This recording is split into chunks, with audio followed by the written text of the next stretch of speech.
Check it.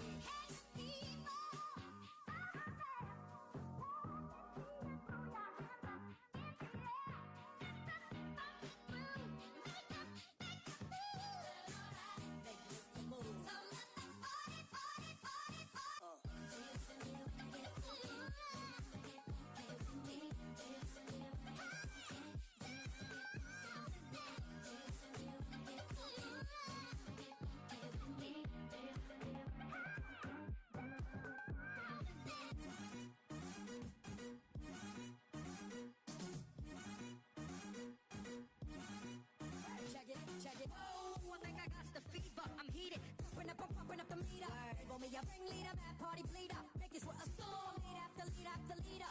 Hey, can you dig it? I come alive, y'all give me what you got. Back up, come stick up, pump your fist up. You took the shot of the buck shots, a bus slip up. Morning like a kid. Wanna make it feel alright. Pump it up all night. Body rock, show me what you got. Let Rob break. Hey, slip up. Morning like a kid. Wanna make it feel alright. Pump it up all night. Body rock, show me what you got. Let Rob break.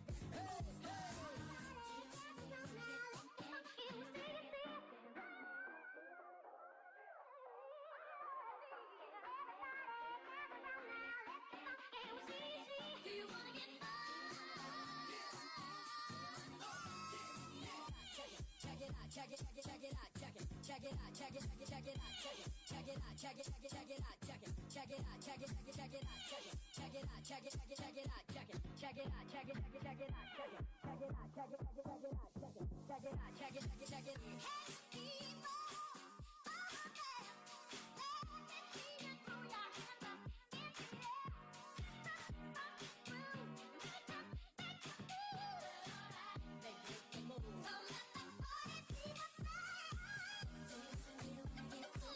Do you want to get funky with me? Let's give it about 5 minutes before we get started so people can trickle in. It's not going to be a long lesson, guys.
Ooh.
All right, let's just wrap it up and go. Can I play the pufferfish rave?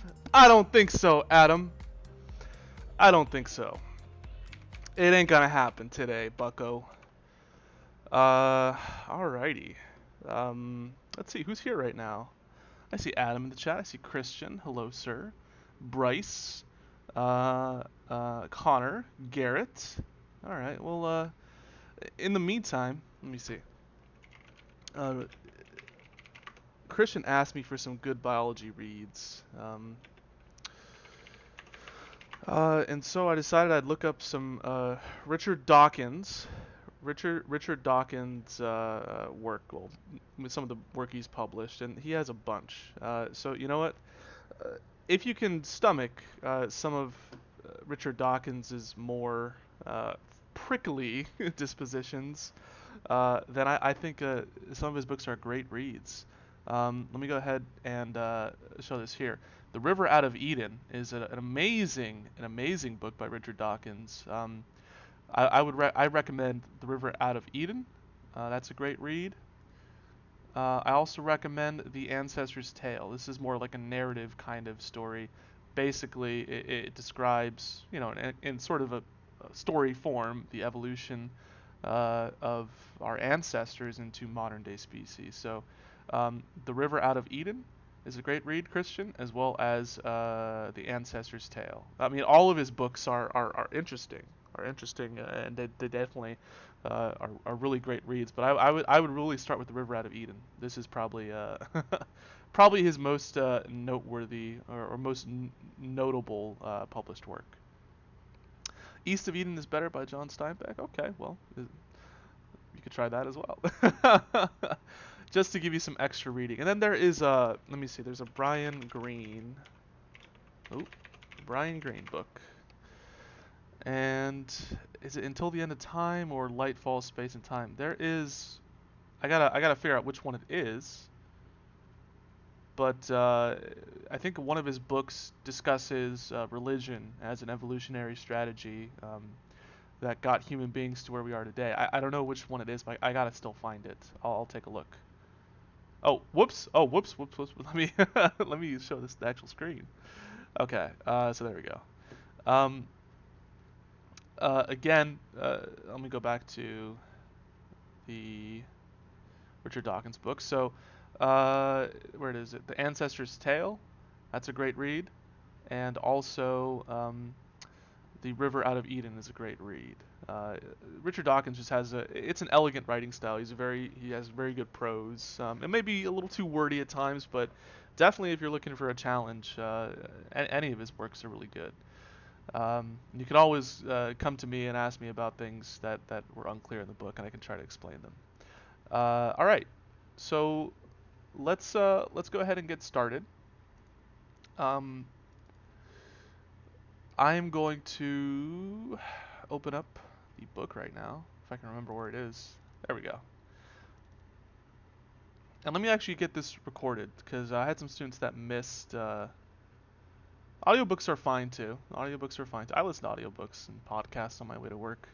Well, back when I made my way to work. Now the commute is from my bed to my computer chair, so there's not enough time to listen to an audiobook. All right. I got your final project. I got Garrett's project. If those are your finals, if those are your final submissions, and you're not going to do any revisions, then I'm not going to look over it until May 17th when it's due. So if you tell me you submitted a final, that's it. That's the one I'm looking at when they're due, and I'll be grading it then. For now, I'm not going to take a look, especially unless you tell me it's not your final. You just want me to look over it and give you feedback. Uh, I will not be looking at projects. Okay. All right. But I mean, to Bryce and Garrett, your projects look good. They look good, and I pointed out the main things that you would need to fix to make sure that you're maximizing the points you earn on that project. And uh, kudos to you guys for taking initiative and getting it done. So you should feel happy about that. But again, if those are your final projects, I'm not looking at them until May 17th.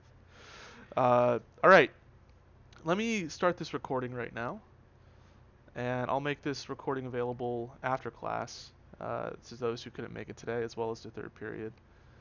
Um, we're gonna just review patterns of inheritance overall. We're not going to review the homework. You guys shouldn't have done it yet, but if you did, again, applaud your initiative. Let's get right into it. Okay, now I'm recording. So the first thing we have to do is since we just got back from the weekend, uh, and we need to move on to our next section on different patterns of inheritance. Let's first review the pattern of inheritance that we've learned so far. Okay. So we've learned of the pattern of simple dominance, right? We are aware of one pattern, and that is simply you have two alleles that make up a single gene, which controls a trait, right? And one of those alleles is dominant over the other, and if that is the case, the dominant gene will be expressed. Uh, let's go ahead and just get into the nitty gritty of it. So I'll erase this. We are familiar with genotypes. Okay, we're familiar with genotypes. We know that genotypes are simply combinations of alleles. There are homozygous genotypes where the alleles are identical. They can be either both dominant or they can be both recessive. Let me zoom in a little bit. We also know that sometimes we can have a heterozygous genotype where the alleles are different. So you can have a dominant and a recessive allele together. And uh, taking what we know from patterns of simple dominance, we know that in this particular case, when we have a dominant and a recessive allele together, the dominant trait will be expressed in that organism. Uh, and the expression of that trait is called the phenotype. Remember, a genotype is just simply the combination of alleles. And the phenotype is the actual trait that is expressed and that we can observe in our individual organism. Okay, so let's go back to our initial diagrams where we looked at two tall plants with heterozygous genotypes. Remember that the alleles separate during the formation of sex cells, so each sex cell will only have one allele, which then has a probability of being joined with the other parent's allele during fertilization, and that'll result in a variety of different genotypes. Right? We get homozygous genotypes for dominant traits. We get two heterozygous genotypes, and we get one homozygous recessive genotype. Uh, and the different phenotypes are only two. We have tall or short. Those are our two possibilities. But we can see here that the probability of getting a tall phenotype is 3 out of every 4. For every 4 plants, approximately 3 of them should be tall in the offspring of this generation. What else do we need to cover? No, so we talked about simple dominance, which is what we're familiar with right now. I just went over genotype and phenotype. And now we need to discuss the other patterns of inheritance, because simple dominance is not the only pattern of inheritance that we observe. And this principle of dominance, where a dominant allele is expressed over a recessive allele, is not always the case. There's many funky things happening with genetics, and especially as you investigate more and more complex organisms, you'll find that the mechanisms in the genetics that control those traits in those complex organisms also have some interesting characteristics and qualities. Why is two tall heterozygous?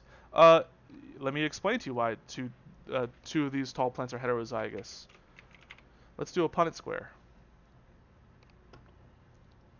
Boom. We'll do this right here. Get a line going straight down the middle. And a line right here. So remember these Punnett squares that we did? I'm going to show you why exactly our two plants that are heterozygous are tall. Remember, Bryce, that tallness is dominant in pea plants, and that's why we use a capital T to symbolize that allele. Okay? It's dominant, meaning that it doesn't matter what combination it's in, what genotype that you find a dominant tall allele in. If an organism has this allele, it will be tall, right? We know this because tallness is dominant. Just gonna put dom here. And shortness is recessive. So if a short plant, well, a plant can only express its shortness if there is no dominant allele present. Now the parents for this F1 cross of pea plants, remember, they're both heterozygous, okay? So we're going to fill out their genotypes along the top and the left side of this particular cell. Let me go ahead and delete this. So here we go. That's parent 1. But these alleles are referring to parent 1, so we'll just put P1 here for parent 1, and then parent 2 is going to be on the left side. And again, it's also heterozygous, so it has a dominant and a recessive T. And then we fill this table out as usual. So again, my rules are I start with the dominant alleles first, and I just fill them in wherever they appear. So I'm going to fill the top ones down. I'm moving down. And now I'm going to move from left to right, going across. Now that I'm done with the dominant alleles, I'll do the recessive alleles. So I'm gonna start with the top. I'm gonna just fill this in, moving down. And now I'm gonna do the one on the left side, moving from left to right. Just going across here, and there we go. Now, you asked why are these heterozygous genotypes? Why do they result in a tall plant phenotype? Well, which one's dominant again? It's because the tallness allele is dominant over the recessive allele. Despite carrying the allele that results in a plant being short, the dominant tall plant prevents the recessive allele from being expressed. Okay. So I know it's not centered. I know it's not centered. So that's why our heterozygous plants here are tall. And again, we can see that this is a heterozygous genotype.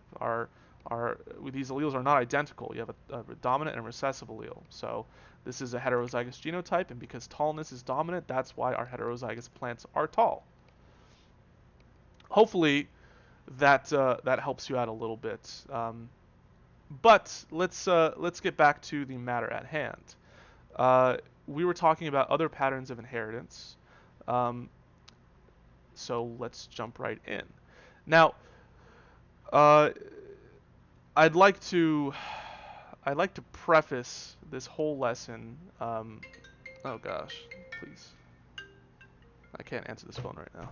I have to go. I'm sorry, I lost my train of thought. All right, let's just jump right into these different patterns of inheritance. So, let's start off with codominance here first. This is the first alternate pattern of inheritance that we can see exhibited in many different organisms, actually. So, when we have an organism that has a gene in which the alleles are not dominant over each other, we usually get a pattern of inheritance known as codominance. The example the book gives you is with chickens, okay? So in certain kinds of chickens, the allele for black feathers is codominant with the allele for white feathers. Let me highlight the rest of this. Meaning that one is not dominant over the other. So what happens? Well, since neither is dominant and they can't prevent the other one from being expressed, they both get expressed in the organism's phenotype. Okay? So let's go ahead and take a look at what this would look like in an organism. And a good example is the Sussex chicken, the black and white speckled chicken. Let me go ahead. Oh, that's a really bad image.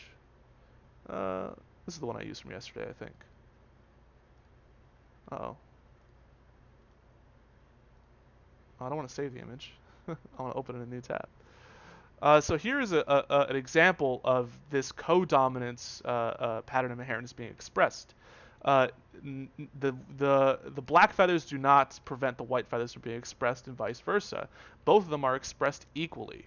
You get white and black feathers, or feathers that are black and white, because of this interaction between those two alleles.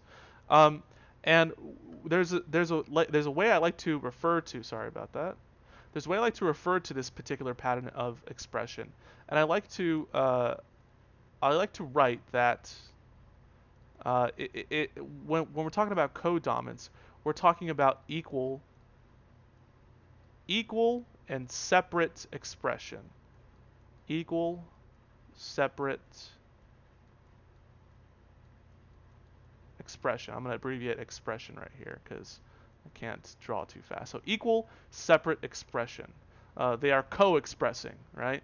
And they're both being expressed equally, but they're separate, meaning that we don't get like a mixture of the colors white and black. You know, that would result in gray. This chicken here does not have any gray feathers. All right, so both of the alleles are expressed equally and separately. Okay, not mixed together. not being overpowered one way or the other. That's what we refer to codominance as. That's the kind of phenotype that we get in our organisms. Okay?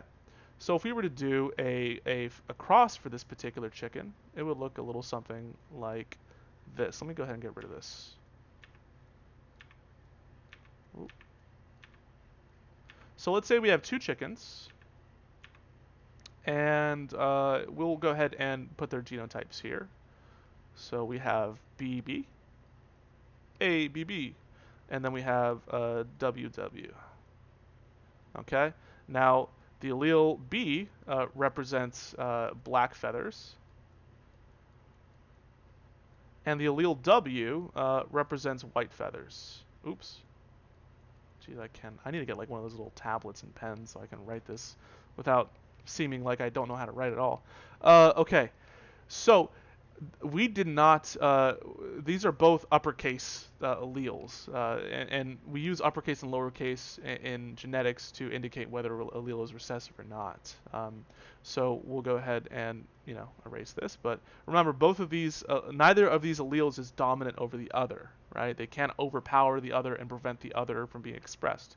So when you breed these chickens together, okay, you'll get the genotype BW. Each one of them will be heterozygous. Okay, and if you wanted to fill this cross in to double check it, I welcome you to do that, but this is the outcome. You breed a homozygous black chicken with a homozygous white chicken, all these offspring will be born with black and white feathers, an equal separate expression, like we see in our image right here. Okay, this is what the heterozygous phenotype looks like when you're talking about a co-dominant pattern of inheritance. Okay, let's move on to the next one. And most people, when we're doing this unit, get really confused between codominance and incomplete dominance. And I'd like to sort of make sure that we're familiar and comfortable in distinguishing between the two. So there are some instances in which a dominant allele is not completely dominant, meaning it doesn't completely 100% prevent another allele from being expressed.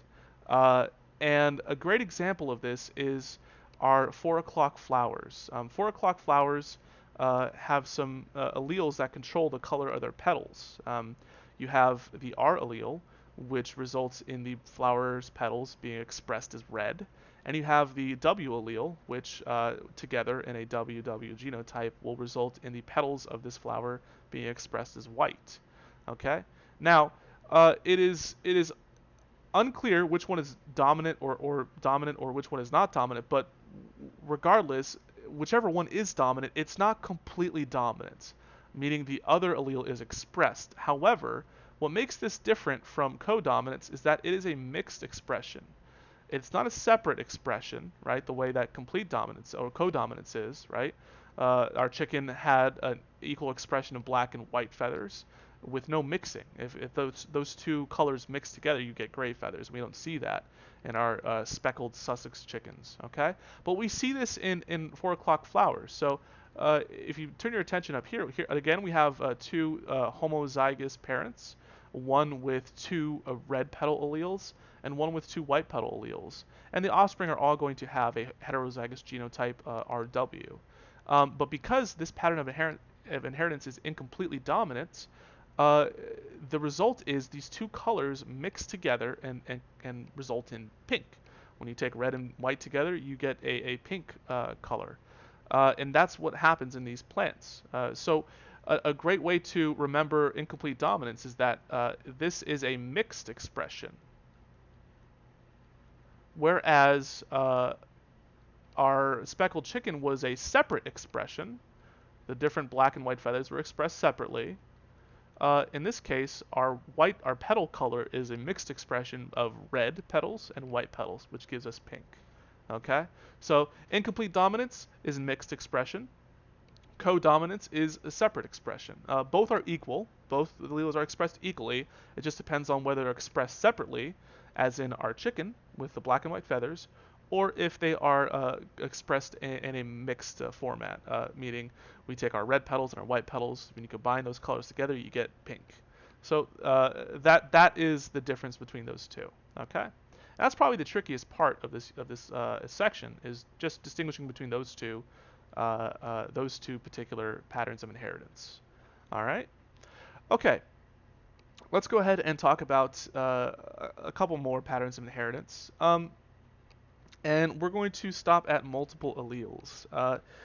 Now, so far, I've only introduced you guys to genes that are controlled by two alleles, of which there are two versions. Okay, so going back to our pea plants, remember our pea plants had two different alleles for the plant height gene. Okay, two different alleles for the plant height gene. However, that's for most organisms. There's not just two options to choose from. There's more. There's more options to choose from.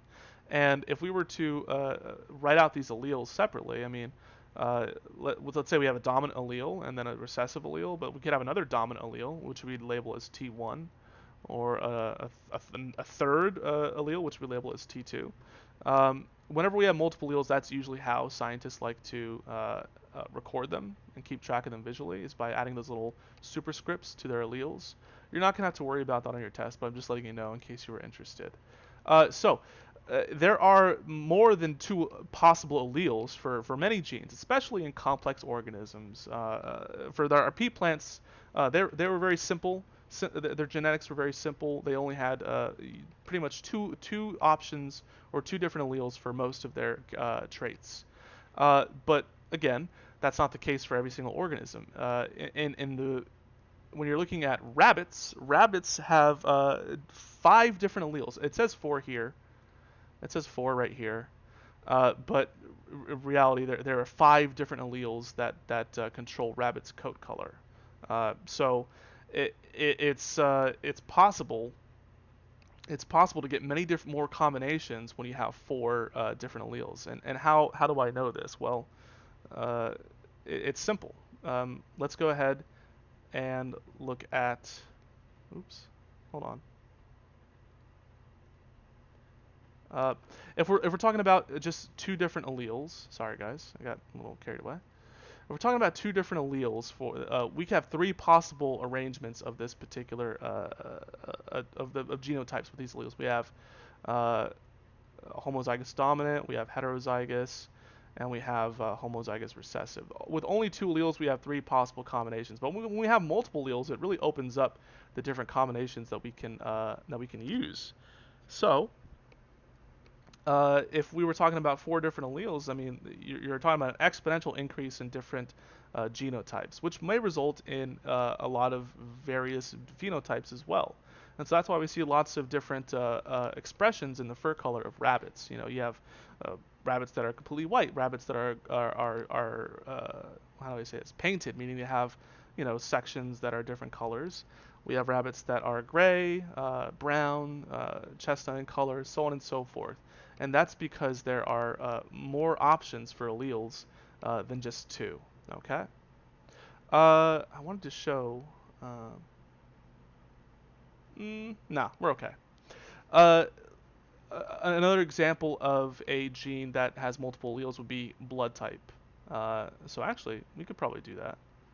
I'll do an activity for our human blood type later. I'll post it in the Google Classroom probably on Thursday. All right, so we've talked about codominance, where we have a separate but equal expression. We talked about incomplete dominance, which is a mixed but equal expression. We talked about genes that have more than 2 alleles, so multiple allele genes. And we also gave some examples for each of those different patterns of inheritance. Now we're moving on to polygenic traits. Polygenic, poly, the first part of this word meaning many, and genic relating to the genes. So polygenic, it means many genes. Oops, let me erase this. So let me give you guys some examples of organisms that have polygenic traits. So for example, the book gives you fruit flies. Fruit flies have 3 genes that control the pigment in their eyes. 3 different genes, meaning, if I'm going to illustrate this right here. Let me go back here. And I like to take this opportunity to restate to you the difference between a gene and allele. So let's go ahead and draw it out. So let's say we have any particular gene here. This is a gene. Okay. Now a gene is going to be a combination of alleles. So we'll just say X, X, right? A gene is when you have a complete set of genetic information, and that includes having alleles from each parent. Now remember, the gene is comprised of two alleles, so we can have two different alleles here, X and X, and that's how we distinguish between genes and alleles. The genes are just combinations of different alleles. Okay. Now we know that if we were going to, let's say there's two different versions, there's an X allele and a Y allele, right? And each parent has a chance of contributing one of those alleles to their offspring to create a genotype. Uh, Now we can track that probability, and the probability of a specific genotype being reached with a single gene is much easier. All we have to do is take 1/2 and multiply it by 1/2, right? So there's a 1/2 chance of there's a 1/2 chance for either of these specific alleles to be passed down to offspring, right? And so we can calculate the probability by multiplying those two together to figure out which combination we would get. Now, what happens if there's more than one gene, right? Well, let's say we have 3 genes. Gene 2, and then we'll do gene 3. And each of those genes will also be controlled by 2 alleles, right? And each of those alleles will have a 1/2 chance of being passed down to their offspring. And if you wanted to get a very specific combination, an incredibly specific combination of alleles, then you would have to literally multiply all this together, right? If you want a very specific combination of alleles from each parent, you would multiply this all together. And let's do this really quickly and see what happens, right? Well, let's just look at the first gene. So let's say we're just focusing on what's the probability of getting a specific combination and with just one gene. Well, again, it's just 1/2. Do 0.5 times 2. Oh, wait, no, not times 2. 0.5 times 0.5. Come on, Mr. Holden. So you get a 0.25, which equals a 25% chance, which also equals 1/4, right? If you wanted to aim for a specific combination of genes, you would have a 1 in 4 chance of doing so. However, now we're looking at 3 genes, and if we wanted a very specific a phenotype, and we needed to be very careful about which genotype we selected, we were going for a specific genotype. Now we have to keep multiplying to figure out what's the percent chance of breeding the very specific genotype that you want. So let's do that right now. Okay, we're going to continue multiplying by 0.5. We got to do how many more times? 4 more times. So multiply 0.5 times 0.5 times 0.5 times 0.5 equals 0.015625. I'll multiply this by 100 to give us the percentage. So a 1.5625% chance of getting a very specific combination of genes. Now, let's say there's also some exceptions. Like this is probably not the true percentage because it's possible that you don't get the gene that you wanted for one parent, but then you got the gene that you wanted from another. So you have to account for those exceptions as well. But for the most part, you can see that if I had 3 genes controlling a single trait, I'd have a lot more options and a lot lower probability of getting a very specific genotype in this situation. Okay, so that is a polygenic trait. And other examples, I mean, humans have many polygenic traits. The first being, first and foremost, being eye color and skin color. Those are controlled by, well, skin color is controlled by 4 different genes. So again, if I'm looking back at my paint diagram, I'd have to add another gene in here to get a specific genotype for skin color, which is going to be even lower likely, a less likely probability of getting a specific genotype when you have 4 genes, right? So what does this mean? This means that the more genes control a trait, the more variety you have. We see a lot of variety in skin color. We see a lot of variety in eye color as well. And I remember Natalia asking me about a week ago, well, we see instances of parents that have seemingly dominant traits, but then their kids are born with recessive traits. I would chalk it up to being a polygenic trait, and perhaps there's some other patterns of inheritance working as well.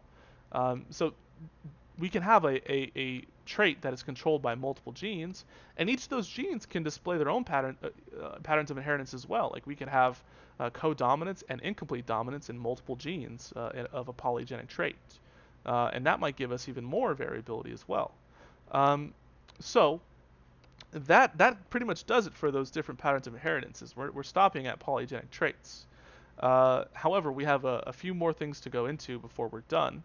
But let me go back to the chat and see what questions you guys have been asking. Second screen. I have a quick question. Class because we have Google. Yeah, I'll talk about Google Suites at the very end. It's not center. There are blue rabbits. How is multi and poly different? Okay. Let me go back and explain multiple alleles and polygenic traits. I'll do another paint diagram. I gotta start from scratch. Okay, so you have a trait, right? Let's go ahead and just write out trait here. Now, a trait is controlled by a gene or genes, okay? So I'm just going to do a single gene here. I'll put a gene right there. You have a gene that controls a trait, okay? And the gene is itself controlled by two alleles.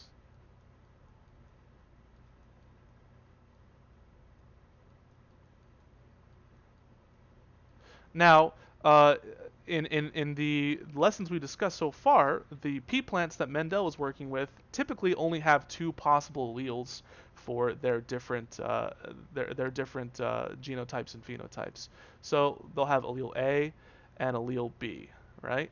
However, many genes actually have more than two possible alleles. So in pea plants, even though there's only two possible alleles A and B, depending on which gene you're looking at, there's also probably an allele C. Well, in other organisms, there are often more than two alleles. So there's probably an allele C that exists. There's probably an allele D that exists. And these aren't how we symbolize those specific alleles, but I'm just showing you for your understanding. And then maybe there's another allele that's possible, okay? Allele E. And this is a great example of a multiple allele trait, specifically in rabbit fur color. So rabbits have five different alleles that can express different colors of fur. And so a parent may have any combination of these five. It might have A and B. It might have A and C. It might have E and D. I mean, the possibilities are much greater than if you just had two different alleles. Does that see what I mean? And the difference between multiple alleles and multiple genes is, in the case, instead of having multiple different possible alleles, in this specific instance, when we're talking about polygenic traits, we have multiple genes, each with their own alleles, that also control a trait. So these are really bad arrows. I'll just do lines. All right, delete this. Delete this. So you have multiple genes that control a trait, whereas in multiple allele traits you have more than two different alleles that you can make possible combinations and genotypes with.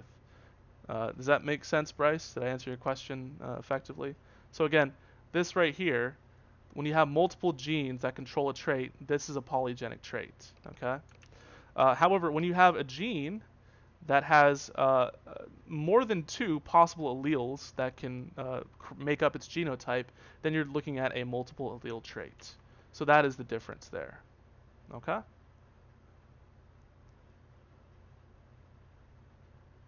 You think what, Bryce? Think you got it? Alright, I'll give you some time. Okay, let's go back and wrap up this particular section. And we're going to talk about environmental stimuli on genes. And A great example for this your book gives you is the western white butterfly, species name Pontia occidentalis. Um, the western white butterfly is a native species. Oh God, I don't want to get rid of this note. It's a native species to the western part of the United States. And some interesting things happen, or some interesting characteristics are displayed and expressed depending on what time of year that specific butterfly is born in. Okay. What does this mean? What does this mean in terms of what we know about genetics so far? Well, it shows us that genes are not just the phenotype of an organism is not simply controlled by the genotype, right?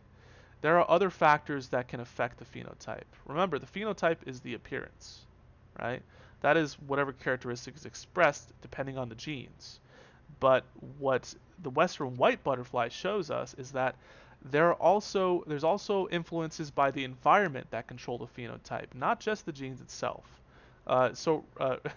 If you're thinking back to Jean-Baptiste Lamarck and his idea that an organism can change during its lifetime, it's similar in that regard.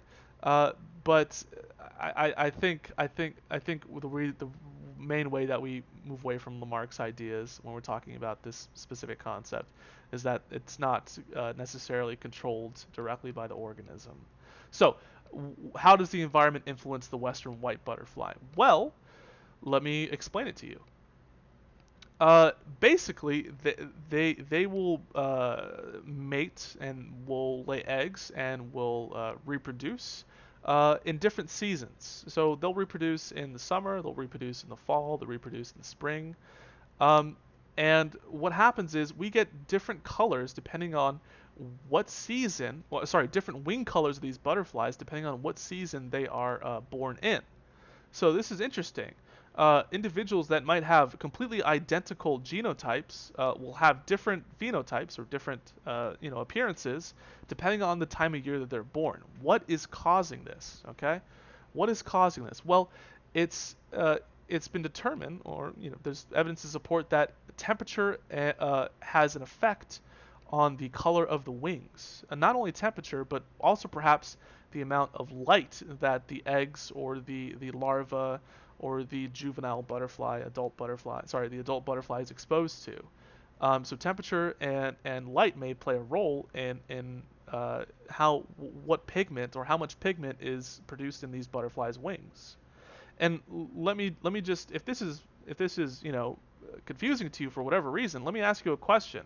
What happens when you go in the sun? If you don't get sunburn, your skin definitely darkens. You get tan. Your cells begin to produce more pigment to protect your skin from electromagnetic, basically UV radiation protects you from that light, so the cells don't get damaged. So the light itself is a stimulus to activate your genes that produce pigment. Okay, so the same thing happens in butterflies. Uh, it's probably it probably has something to do with the shorter days in springtime and the longer days in the summer. So, uh, for instance, in the springtime, the days are much shorter, right? If you guys notice right now, we're entering summer and the days are much longer. I mean, the sun's out at 6 and it's down at 7:30. So we have really long days right now because of the angle of the sun at this time of year. Um, Whereas in springtime, we still have a low angle of the sun in the sky, so the sun hits, the sun is up for much less time than it is during, summer season. Okay. Now, depending on whether there's light or not, or depending on the temperature, the genes that control pigment can either activate or deactivate. It says right here in your paragraph that butterflies hatching in the shorter days of springtime had more pigment in their wings, whereas in the summer they had less pigment in their wings. It's possible that the genes that control pigment are activated in the dark, which is why the springtime butterflies had darker pigment. When there's less light, or maybe it's a lower temperature too, the genes for producing pigment get activated. And we see this a lot too. I mean, this happens every single day when you guys eat. When you guys eat, your brain releases a neurotransmitter leptin to indicate to your body that you're full, indicate to your body and your brain that you're full. I don't need to eat anymore. Is that all that neurotransmitter does? No. Well, that neurotransmitter will tell your cells to begin producing enzymes and other molecules needed for digestion.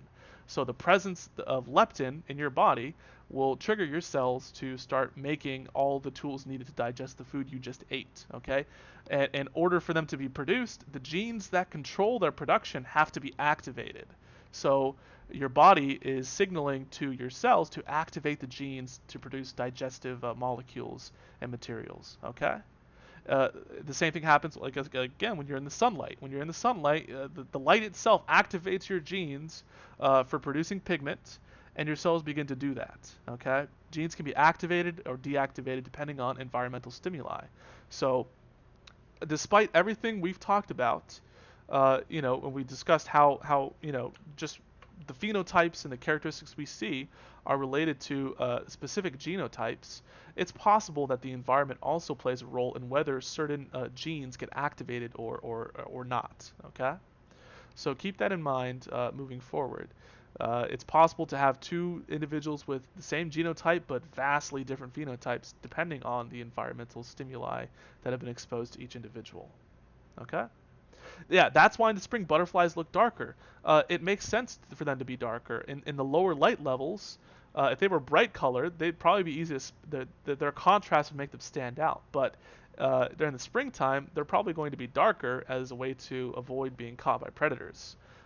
So maybe the cold temperature or the low amount of light results in the gene for producing pigment to be activated. Um, and well, let's see. Let me try to draw this out. I'll go down here. So in the summertime, right, we have longer days. Much longer days than if we were in the springtime. So we'll have a little short day right here. It's possible that during the daytime, I'll put daytime right here. It's possible that during the daytime, the light or the temperature itself deactivates the gene for pigment production.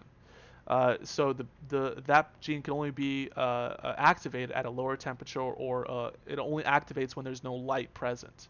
So because the days are shorter in spring, there's more time where there's no light, or there's just a lower temperature in general, which causes the gene to produce pigment to activate. However, in the summer, since the days are longer, it's warmer. There's much more light available for a longer part of the day. The genes for making those pigments are probably deactivated during this time and only activate when there's no light or when the temperature drops. So that's probably why we see this difference between the pigments of those butterflies between seasons. Okay. That pretty much concludes our lesson. We are done with 11.3. I'm gonna go ahead and go to my Google Classroom right now. If you guys go to the classwork tab, you'll see the 11.3 worksheet here as a PDF form. So please get started on that. That'll be due Thursday for you guys. I've already posted it in the description here. So get started on that as soon as we're done. One thing I also wanted to talk about today, since someone asked, excuse me again. Someone asked about Google Suites and what's going to happen with that. Your homeroom teachers should be reaching out to you with a brand new email that is linked to the Village Glen domain and will allow you to access all the Google Suite options. The school paid, well, I don't know if the school paid, but the district paid a lot of money for us to implement this and use it. So what's going to happen in this next week is your teacher's going to email you your new passwords and email addresses. You'll have to log in, change your password, and then accept invitations to your new Google Classrooms, okay? So you guys, we're not going to be on this Google Classroom anymore. It'll be a new one, but it'll probably be the same format. It'll still have the same sections and everything. It's just allow us to use more features. For instance, we won't have to do YouTube streams anymore because we'll be able to fit everyone in a Google Hangouts. And I'll be able to mute people, and I'll have admin privileges and stuff like that. So we should be able to work with those. But I don't think they're that necessary. So please check your emails, your current email that you're using right now. Check this email for your new email, your Google Suites email. Okay. And then by Monday, everyone should have it all figured out. So I'll send you guys invitations to my classroom once I set it up on G Suites, and you guys can join it ahead of time. But I'm not going to officially start teaching and posting things to that page until Monday. All right. I know you like your email, but the problem is, I think one of the problems is when you guys use your own emails like you're using here. I know who you are because I've seen those usernames and stuff, and I'm familiar with who has which email name or profile name or whatever. But you know, other teacher aides might not be able to keep track of it as well. It just makes it probably a little easier if we all use very professional emails that uh, display our first and last name. Tuesday, you mean? What happened? Wait, Tuesday? What do you mean? Oh yeah, sorry, Tuesday. Yeah, we'll be in a different Google Classroom. What I mean, we're gonna have a different classroom. I mean that this Google Classroom page that we have all grown so fond of, and we are used to, we are switching to a new Google Classroom because we just got access to G Suites. It's gonna look very similar, pretty much identical. I'll have all the third and fourth period students in that classroom. But all the classwork will be gone. I'll probably have to repost that. I will only repost the assignments that are for the fourth quarter. So some of these assignments are from the third quarter, which is already over. I'll post those into G Suites. So uh, everyone, it's not a Gmail. It is a Gmail email. It just has a domain associated with it. So it'll be bsatnick@villageglen.org. I know it's not gmail.com. It's not at gmail.com, but that villageglen.org is a domain hosted by Google Suites. So you guys have email addresses with that domain, meaning you're allowed all of the access to Google Suites as long as you use that email. Okay? Anakin will help us. We are killing young. He will save us by killing us. No, there is no slaying of younglings in my class. I know we are in distance learning and you guys are home, but this is still my class and my time, and there are no slaying of any younglings. Okay, that's one of my number one rules. Younglings are not to be slain. Okay. All right, I'm gonna stop the recording right here. And I'll just go ahead and let me know if you guys are here or not. Let me know in the chat. I can see that Sammy is here.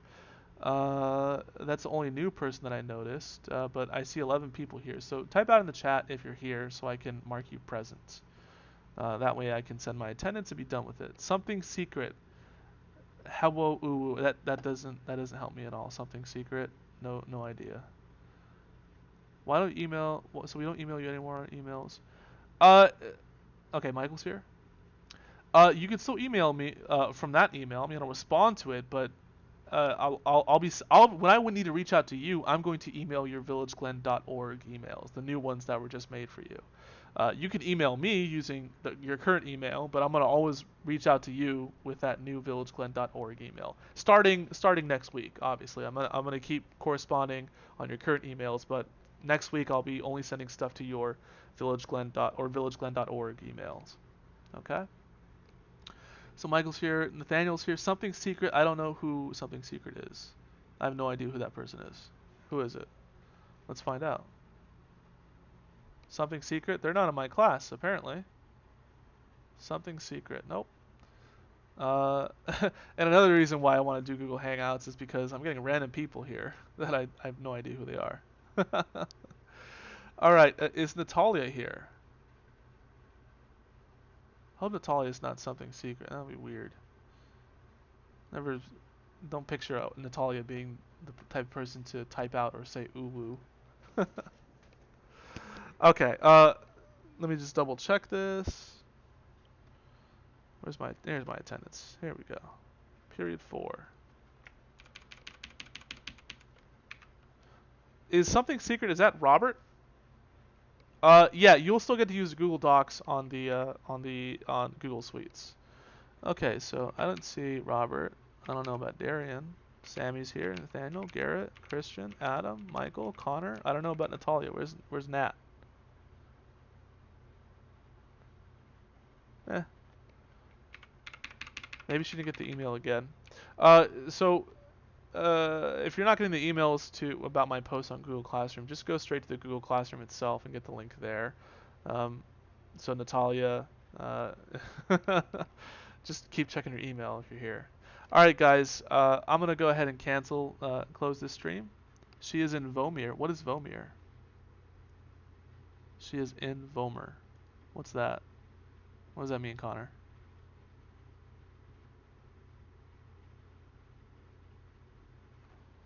Explain to me what that means.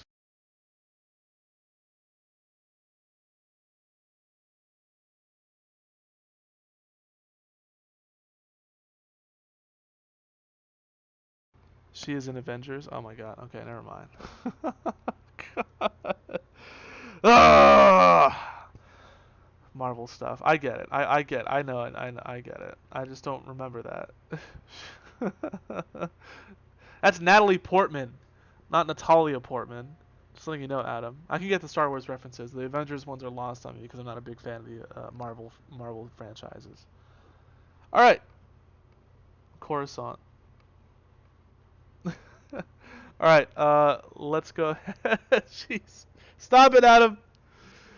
Goodbye, guys. Have a great rest of the day. Email me if you have any questions. Oops, I gotta hide this. Take care, and I'll see you guys on Tuesday.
Okay, so in order to get those grids that Fidel and Hugo are posting in the attendance emails, it's gonna take a few steps.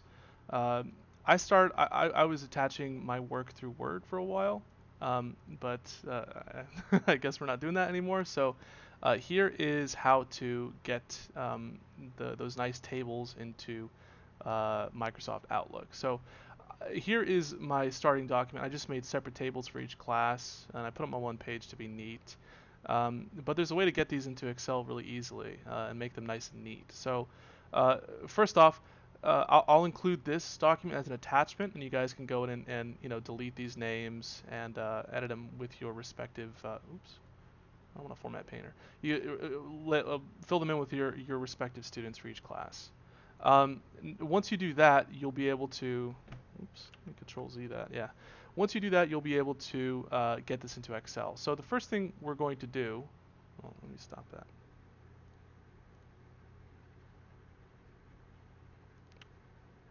Okay, so in order to get those nice attendance tables into your emails when you send the attendance, there's a really simple way to do that. But we first have to get all of our attendance, our class attendance list into an Excel document. Now, I have a Word document here where I already pre-made tables, and I can always send this to, I am going to send this to everyone so they can use this when they're creating their spreadsheet on Excel. And in case you have more students than I do, you can always go into one of the tables for that specific period and right-click, uh, go to Insert, and then Insert Rows Below. So you can add new rows if you have more students in a specific class than I do. So that way you'll be fine. Now, um, once you have your tables all completed, uh, it's quite simple from here. What we need to do is we need to highlight one of these tables. Let's just do period 1. So you can double click the table. There should be a little XY axis right here at the top left. You can just click that and it will highlight the entire table. Now from here, you need to copy it. So there are two ways to do that. You can right click and then just click copy. Or you can, with the entire table highlighted first, hit Control C and that'll copy it as well. Now once it's copied, you will need to go to a new Microsoft Excel sheet. I have a blank one right here. And then just highlight that first cell, A1, and you could right click and, oh, no, not copy. I'm sorry. Undo. Uh, Yikes. No, I don't want to do that. Uh-oh.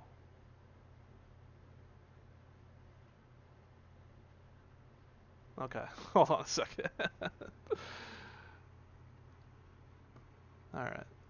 Let's just close this.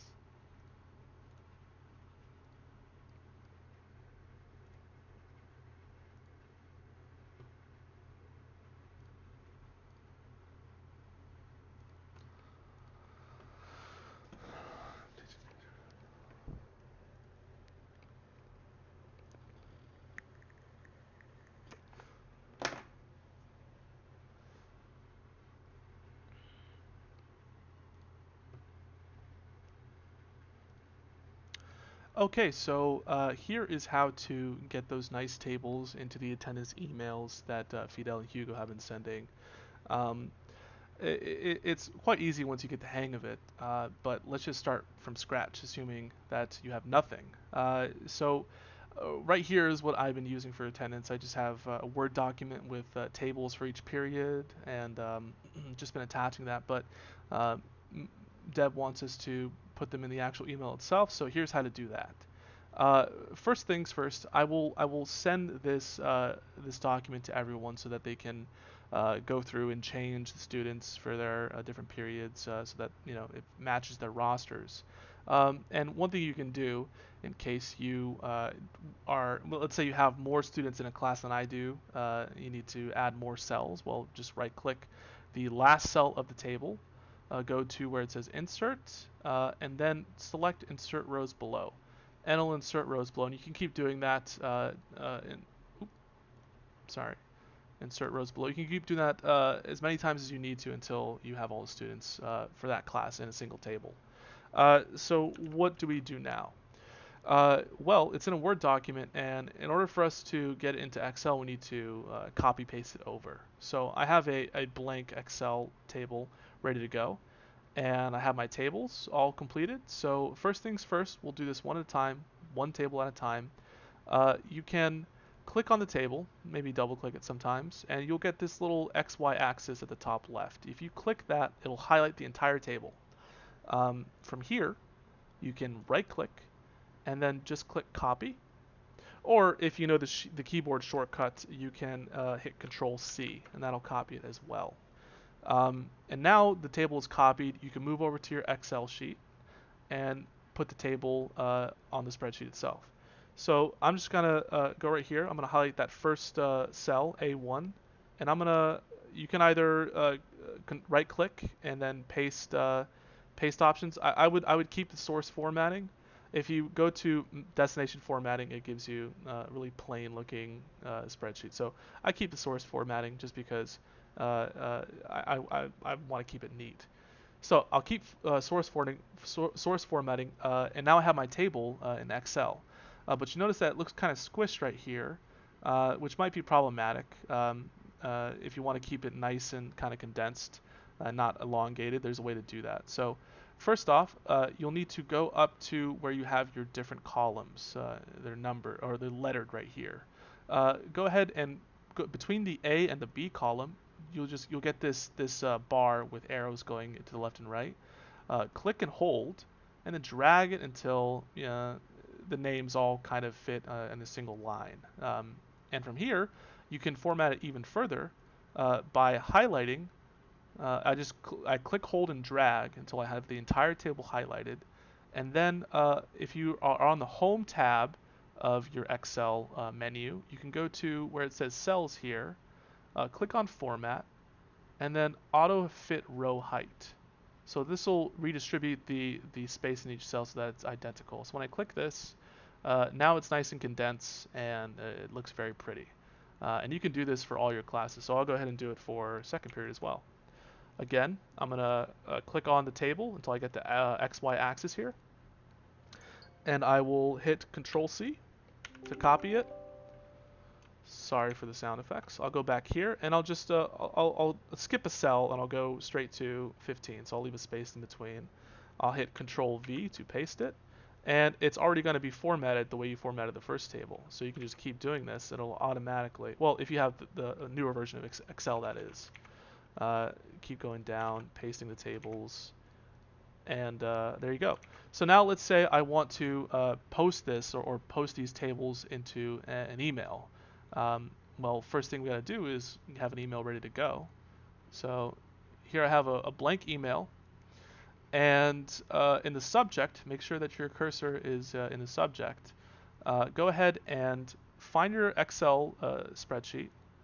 Whichever class you're going to report for, again, you'll need to highlight the entire table itself. So you just click into the middle of one cell and drag until the green border is around the entire table.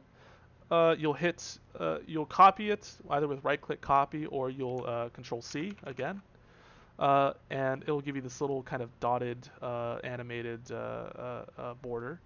That's how you know it's copied. You'll go back to your blank email, and then you'll just Control paste. And again, keep the source formatting. If you do different formats, well, I mean, it doesn't come out ugly, but I always keep the source formatting. That's just how I like to do it. And there you go. You have your period 1 attendance right there in the email. And once you send it, it should pop up as a nice, neat grid that Miss Boyle will be happy to see. Okay, so that is pretty much it. Hope this helps, and have a good one.